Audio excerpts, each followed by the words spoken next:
नमस्कार साथियों, आपका हमारे यूट्यूब चैनल एडटेक पे स्वागत है। आज हम भारतीय संविधान की अनुसूचियों को क्वेश्चन के माध्यम से समझेंगे। तो चलिए शुरू करते हैं। पहला क्वेश्चन, वर्तमान में भारतीय संविधान में कुल कितनी अनुसूचियां हैं? वर्तमान समय में भारतीय संविधान में अनुसूचियों की संख्या 12 है, लेकिन मूल संविधान में इनकी संख्या 8 थी, जो कि निम्नलिखित संविधान संशोधन के माध्यम से जोड़ी गई हैं।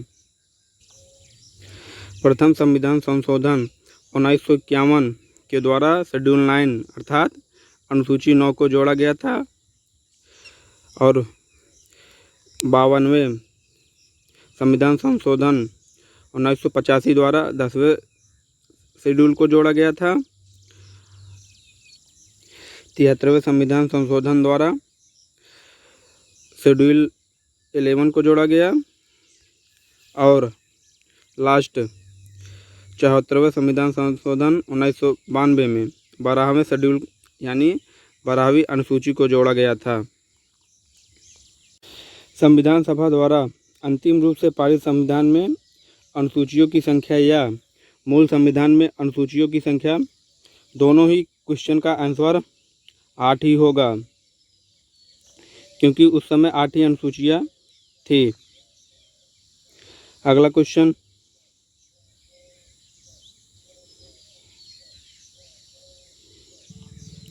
क्वेश्चन नंबर 3, किस संविधान संशोधन अधिनियम द्वारा भारतीय संविधान में 9वीं अनुसूची जोड़ी गई थी? प्रथम संविधान संशोधन 1951 में 9th शेड्यूल को जोड़ा गया था। 9वीं अनुसूची में उन विधियों का उल्लेख है जिसे न्यायालय में चुनौती नहीं दी जा सकती है, लेकिन केशवानंद भारती बनाम केरल राज्य वाद में ये निर्णय दिया गया कि 24 अप्रैल 1973 के बाद यदि कोई कानून 9वीं अनुसूची में शामिल किया जाता है और वह संविधान की मूल संरचना को उल्लंघित करता है तो न्यायालय में उसे चुनौती दी जा सकती है। इस वाद में 13 न्यायाधीशों की संविधान पीठ का गठन किया गया था।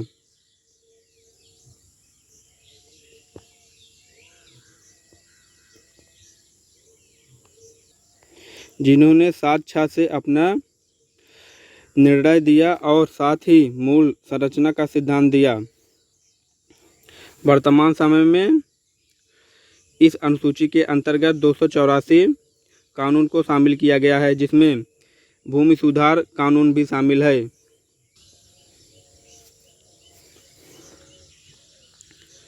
अगला क्वेश्चन, 52वें संविधान संशोधन अधिनियम द्वारा 1985 में कौन सी अनुसूची को भारतीय संविधान में शामिल किया गया था? इसका आंसर ऑप्शन बी यानी कि 10वीं अनुसूची होगी। 10वीं अनुसूची का संबंध दल बदल कानून से है। नेक्स्ट क्वेश्चन, क्वेश्चन नंबर 5, 73वें संविधान संशोधन अधिनियम द्वारा भारतीय संविधान में कौन सी अनुसूची जोड़ी गई थी? इसका आंसर होगा ऑप्शन नंबर सी, शेड्यूल 11। अनुसूची 11 में पंचायती राज संस्थानों द्वारा किए जाने वाले 29 कार्यों का उल्लेख किया गया है।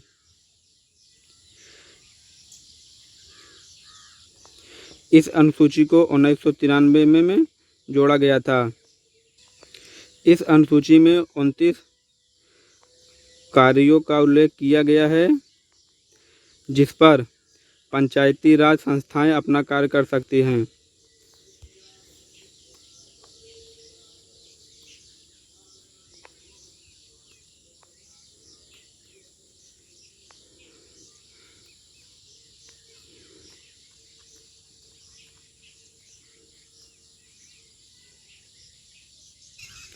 क्वेश्चन नंबर 6, 74वें संविधान संशोधन अधिनियम द्वारा भारतीय संविधान में कौन सी अनुसूची जोड़ी गई थी?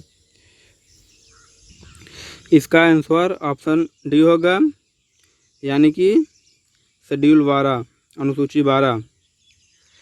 इसमें नगर पालिकाओं द्वारा किए जाने वाले 18 कार्यों का उल्लेख किया गया है।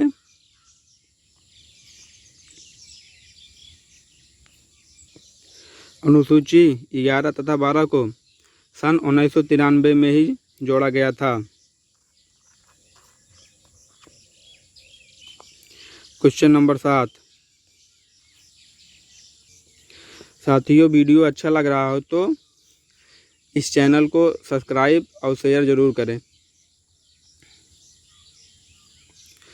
Question number 7। संविधान की द्वितीय अनुसूची का संबंध किससे है? इस क्वेश्चन का आंसर ऑप्शन नंबर डी, यानी कि महत्वपूर्ण पदाधिकारियों के वेतन के बारे में इसमें बताया गया है। साथियों, ध्यान दीजिएगा, इसमें महत्वपूर्ण पदाधिकारियों के वेतन के बारे में बताया गया है, लेकिन उपराष्ट्रपति के वेतन का उल्लेख इसमें नहीं है, क्योंकि उपराष्ट्रपति को उपराष्ट्रपति के रूप में कोई वेतन नहीं दिया जाता है। इसी कारण इस अनुसूची में उपराष्ट्रपति के वेतन का उल्लेख नहीं किया गया है, क्योंकि उपराष्ट्रपति राज्य सभा का सभापति होता है, उसे राज्यसभा के सभापति के रूप में वेतन व भत्ते दिए जाते हैं। इसी कारण उपराष्ट्रपति का पद का उल्लेख इस अनुसूची में नहीं दिया गया है। Question number 8।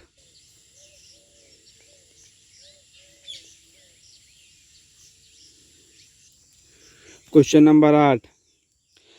भारत संघ में शामिल राज्यों और संघ शासित क्षेत्रों का उल्लेख भारतीय संविधान की किस अनुसूची में है?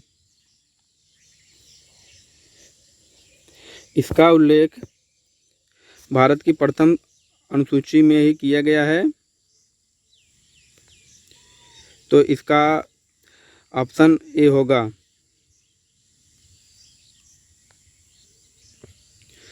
अगला क्वेश्चन, क्वेश्चन नंबर 9। राष्ट्रपति, राज्यों के राज्यपाल, सर्वोच्च न्यायालय के न्यायाधीश तथा उच्च न्यायालय के न्यायाधीश, संसद तथा राज्य विधानमंडलों के अधिकारियों, भारत के नियंत्रण एवं महालेखा परीक्षक आदि के वेतन के संबंध में प्रावधान संविधान की किस अनुसूची में किया गया है?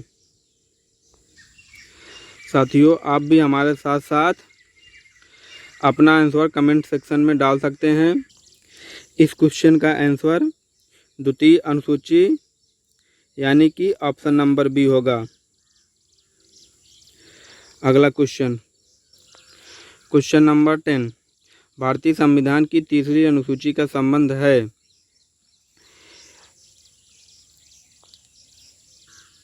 भारतीय संविधान की तीसरी अनुसूची में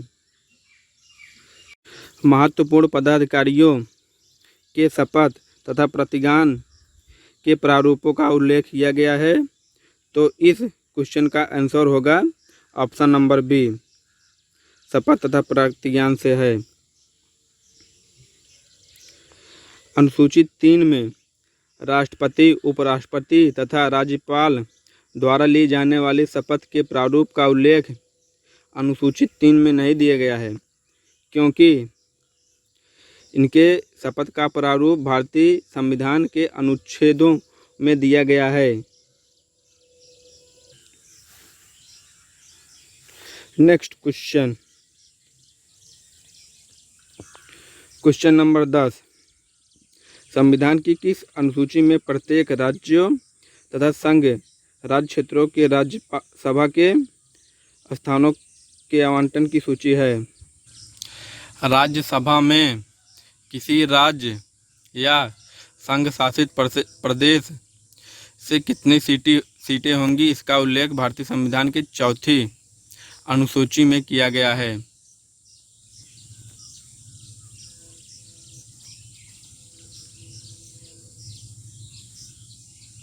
अगला क्वेश्चन, क्वेश्चन नंबर 12।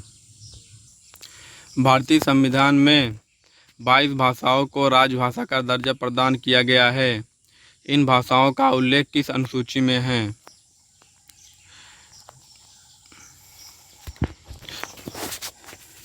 भारतीय संविधान की 8वीं अनुसूची में ही 22 भाषाओं का उल्लेख किया गया है।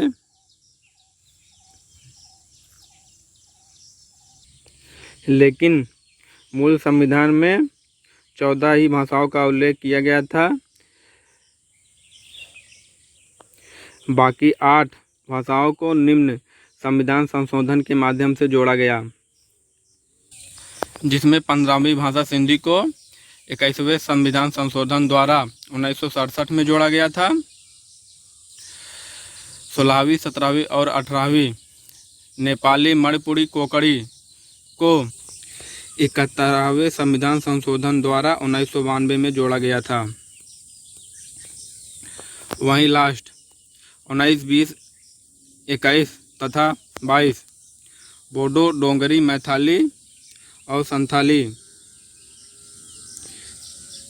को 92वें संविधान संशोधन द्वारा 2004 में जोड़ा गया। साथियों, इनका क्रम भी इसी क्रम में है। Question number 13।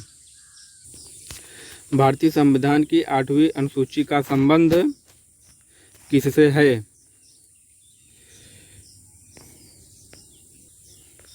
इस क्वेश्चन का आंसर ऑप्शन नंबर सी, भाषाओं से 7। Question number 14। किसी अधिनियम को संविधान की किस अनुसूची में सम्मिलित करने पर उसकी वैधता को किसी न्यायालय में चुनौती नहीं दी जा सकती है? इस क्वेश्चन का आंसर ऑप्शन नंबर सी, 9वीं अनुसूची। लेकिन साथियों, 24 अप्रैल 1973 के बाद यदि कोई कानून इस अनुसूची में शामिल किया जाता है तो उस कानून को न्यायालय में पुनर्विचार याचिका के रूप में सम्मिलित किया जा सकता है। Next question, question number 15। किस राज्य के आरक्षण विधेयक को 9वीं अनुसूची में शामिल किया गया था?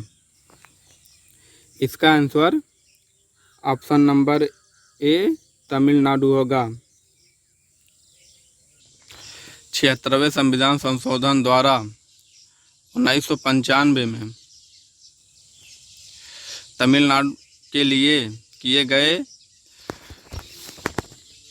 69% आरक्षण का प्रावधान भी 9वीं अनुसूची में शामिल है। वर्तमान समय में तमिलनाडु में सबसे अधिक आरक्षण प्रदान की जाती है, जो कि 69% है। अगला क्वेश्चन, आंध्र प्रदेश से अलग एक नए राज्य तेलंगाना का गठन हुआ है। इससे भारतीय संविधान की किस अनुसूची में परिवर्तन होगा? दोस्तों, अनुसूची 1 के अंतर्गत ही किसी राज्य या संघ शासित प्रदेश के नाम या उसकी सीमा का निर्धारण किया जाता है। तो इसका आंसर ऑप्शन नंबर ए, अनुसूची 1 होगा। Next question, question number 17। दल बदल के आधार पर निर्वाचित सदस्यों की अयोग्यता संबंधित विवरण संविधान की किस अनुसूची में दिया गया है? ऑप्शन नंबर सी, 10वीं अनुसूची का संबंध दल बदल से है। इसे 52वें संविधान संशोधन द्वारा 1985 में जोड़ा गया था। इस संविधान संशोधन की आवश्यकता इसलिए हुई कि विधायकों और सांसदों के जोड़ तोड़ से सरकारें बनने और गिरने लगी 1960 तथा 70 के दशक में आया राम गया राम की अवधारणा प्रचलित हो चली थी, इसलिए वर्ष 1985 में संविधान संशोधन द्वारा दल बदल विरोधी कानून लाया गया। इस संविधान संशोधन की आवश्यकता इसलिए हुई कि क्योंकि विधायकों और सांसदों के जोड़ तोड़ से सरकारें बनने और गिरने लगी। 1960 तथा 1970 के दशक में आया राम गया राम की अवधारणा प्रचलित हो चली थी, इसलिए वर्ष 1985 में संविधान संशोधन के द्वारा दल बदल विरोधी कानून लाया गया था, जिसमें यह प्रावधान किया गया कि 1/3 से कम सांसद या विधायक दल बदल करते हैं तो उनकी सदस्यता समाप्त हो जाएगी।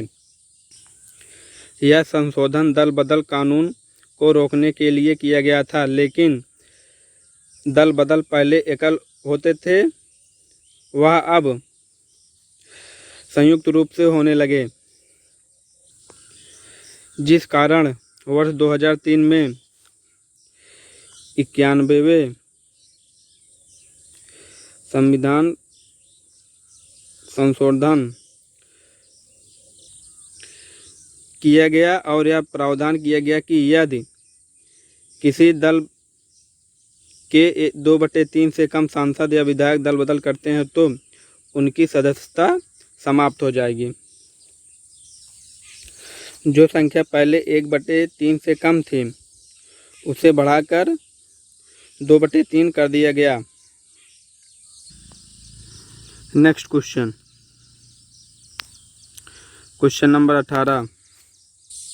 संविधान के अनुसूची तथा उससे संबंधित विषय का कौन सा युग्म सुलभित नहीं है? ऑप्शन नंबर ए प्रथम अनुसूची, राज्य एवं केंद्र शासित प्रदेश की सूची। ऑप्शन नंबर बी द्वितीय अनुसूची, निर्वाचन आयोग के अधिकार एवं कार्य। यह विकल्प गलत है क्योंकि निर्वाचन आयोग 7वीं अनुसूची केंद्र तथा राज्य के शक्ति का विभाजन, ये भी सही है। 10वीं अनुसूची दल बदल, ये भी सही है। यहाँ पर दूसरी अनुसूची में भारत के महत्वपूर्ण पदाधिकारियों के वेतन व पेंशन का उल्लेख किया गया है, ना कि निर्वाचन आयोग के अधिकार एवं कार्य का उल्लेख। अगला क्वेश्चन, निम्नलिखित में से कौन सा कथन भारत के संविधान की 4वीं अनुसूची का सही वर्णन करता है? ऑप्शन नंबर ए, इसमें संघ तथा राज्यों के शक्तियों के विवरण की रूपरेखा अंतर्विष्ट है। साथियों, यह ऑप्शन गलत है क्योंकि राज्य के शक्तियों का और संघ की शक्तियों का विवरण अनुसूची 7 में दिया गया है। इसमें संविधान की सूचित भाषाओं दी गई हैं, ये भी गलत है क्योंकि इनका उल्लेख अनुसूची 8 में है। इसमें जनजातीय क्षेत्रों के प्रशासन से संबंधित उपबंध आवंटित है, ये भी गलत है। इसमें राज्य सभा के स्थानों के आवंटन से संबंधित उपबंध अंतर्विष्ट हैं, यह सही है। अगला क्वेश्चन नंबर 20। भारत के संविधान की किस अनुसूची में विभिन्न राज्यों में अनुसूचित क्षेत्रों के प्रशासन एवं नियंत्रण के लिए विशेष उपबंध हैं? ऑप्शन नंबर ए 3री अनुसूची, गलत। 5वीं ऑप्शन नंबर सी 7वीं अनुसूची, ये भी गलत। 9वीं अनुसूची, ये भी गलत। ऑप्शन नंबर बी यह सही है।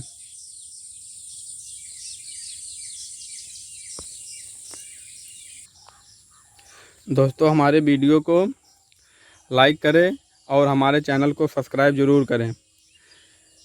वीडियो को पूरा देखने के लिए धन्यवाद। मिलते हैं अगले वीडियो में।